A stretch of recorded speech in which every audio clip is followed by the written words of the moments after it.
салфетка, защото знам, че си долната отрепка. Поредна върху тебе, брат, мога да седна и отново напред ще прогледна, а ти назад само гледаш. Гледай приказките да си мериш, защото на микрофона ще се усериш. Брат, няма какво да кажеш, няма как да се защитиш. Сорта в тебе се превъплати като дявола, тоест хип-хоп оракула.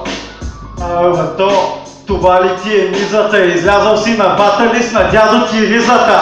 Казвам ти пизата, тук ще е такъв. Аз съм котка, не брато, аз съм шибания лъв.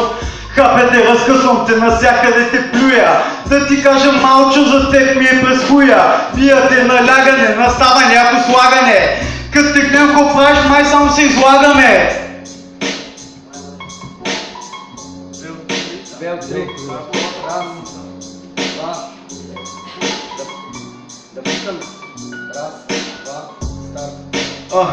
Върху врата ти аз окачвам примка. Брато, с тебе даже не съм достоен да се направя снимка, защото само ще я загрузиш, само ще се изложиш. Дали можеш да се разположиш върху този бит, не можеш да влезеш соло или фит.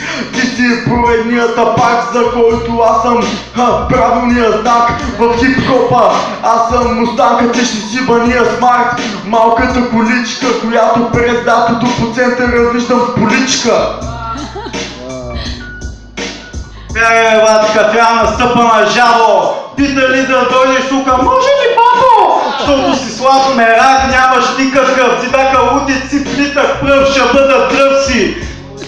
Ще ти слагам насякъде. И ако слага не братонът, майка ти клякане, тя ти нефе, устата им мириш, не може се опиши. Изчезва от тука дедака врачета на диши, на душ, настъпи.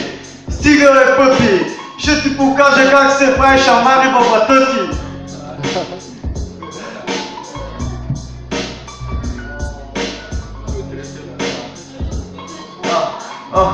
Само по-далече, че мириш и шибания си дък, вертоша те хверна в Дунава за шибана. Стръчаш мачкам твоята сплъв, защото знаеш срока винаги е пръв. А ти си отново последен бълъка, пореден върху който аз доминирам. Ще те дискриминирам, защото си от най-слабите. Ще те мачкам като жабите, брато, не можеш да се справиш с мен, защото аз съм поредния гамен, който те мачка, не се боря за пачка. Имам, брат, слово, тона ти си просто шибания шупен клон. Пардон.